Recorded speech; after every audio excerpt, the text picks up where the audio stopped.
Why? Yes, we are doing Ghost! Prequelle, boys! Fucking yes, guys, yes! Yes, new Ghost!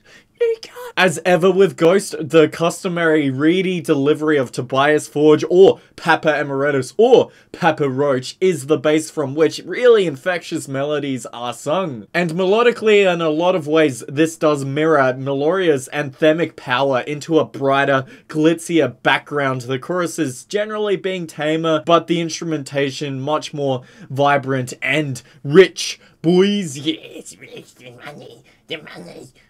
Of course, there is strength in these instrumentals for their genre-bending diversity with saxophones and harpsichords and organs and flutes and a much more engaged use of synths, just to name a few elements, all making sure that the album never feels fucking homogenous or fixated on one fucking emulation, boys. It's fucking Diversity City, boys. Yeah, wow, woo. And these emulations range from even fucking covers of Leonard Cohen to the Pet Shop Boys to Kraftwerk to fucking Blue Oyster Cult Boys and their more typified stylings of power, progressive, and glam rock. Glam rock! But yes, crucially, these emulations have a personality to them which can only be drummed down to Ghost's own at this point, especially given the efficiency in which Tobias Forge incorporates them all without exception. Take the prog-imbued instrumental miasma and how that Kraftwerk-esque synth is used over the top of that thick bass. The guitar synth and sax work by the end is the very definition of immaculate songwriting for how natural and seamless the progressions feel and how they bleed into that rising feeling which can only come from a good climax, boys. A definite high watermark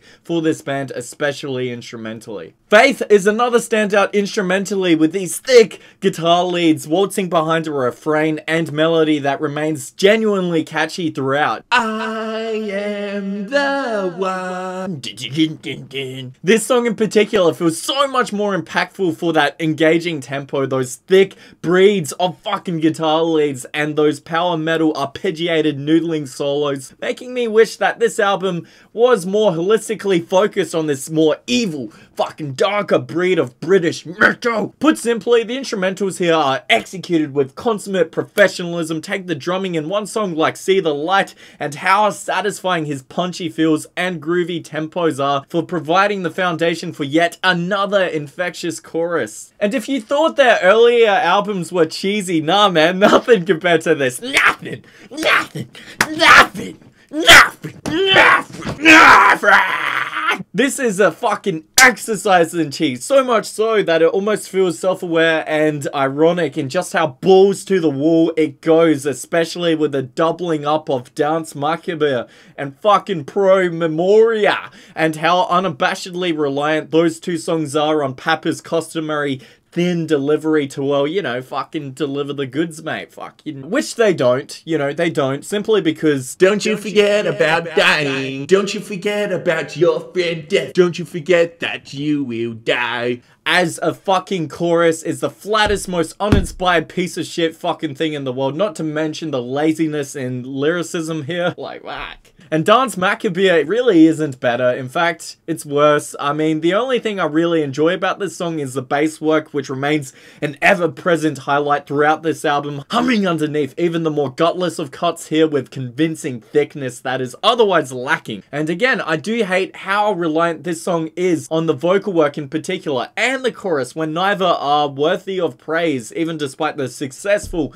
and professional simulation of fucking 80s glam fucking rock hair metal, whatever. Which image the song following here sounds almost like a Deer Hunter song in the first verse, and I don't mean that in a particularly good way. And again, the chorus unfortunately just sort of falls flat, not quite reaching the same highs and nooks and crannies as the ones that littered fucking Meliora, boys. Fucking. And I also feel like I'm always searching for darker and more distorted inflections on this album, and that's because I just crave the thicker terrain here, especially given the thinness of fucking fucking Tobias Geordie LaForge's fucking vocals. I mean, could you imagine how insane this album would be if, say, fucking Ronnie James Dio or someone of comparable operatic talent came back from the dead and simply just sung on these cuts instead of fucking Geordie LaForge, boys? Because that's what this album needs to elevate it to the literal heights of metal. Simply, you know, more convincingly sung harmonies. You know, fucking...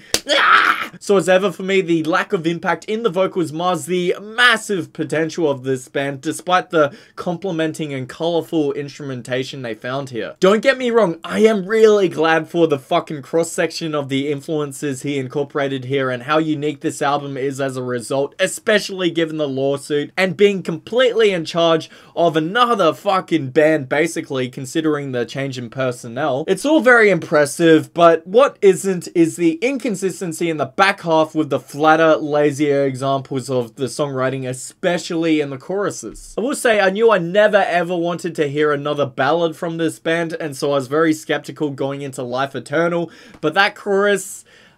somewhat surprisingly is impactful, especially in how the instrumental is layered alongside, and the fact that Tobias here doesn't just feel like a detached, emotionless husk, he actually has emotion! It's actually a fantastically weighted closer, finishing the album on a high. I should emphasize that I love and appreciate each of the instrumentals, Ashes Miasma and Helvetes Fonster, because it's as though Tobias knew that the record would be more digestible if it wasn't just one glam rock chorus followed by another with varying levels of success. This just showcases yet again the intelligence and mastery of songwriting this bloke has for his own work. He's fucking just great at it, mate. He knows what's up. And look, the entire first half of this album deserves nothing but praise, with Rats going into Faith, going into See the Light, going into Miasma. It's just some unarguably strong material, and there is some inspired vocal work scattered throughout here. It's just, for me, the flat trio of Dance Macabre, Pro Memoria, and Witch Image which doesn't quite sit right, and those songs do make up a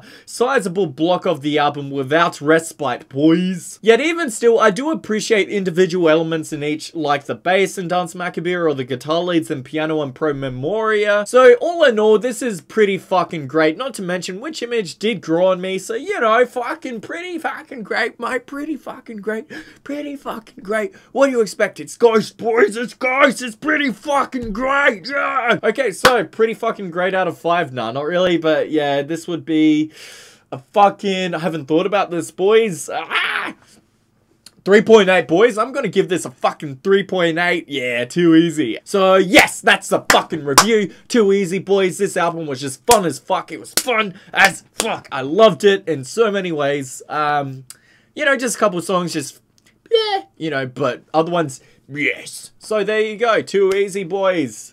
It's that simple. Hope you enjoyed my review and shit. Just fucking catch you later. And I do appreciate all of the likes and feedback and pistachios and comments and fucking new subscribers. So yeah, just catch you later. Have a good one, alright? Just have a good one. Yes!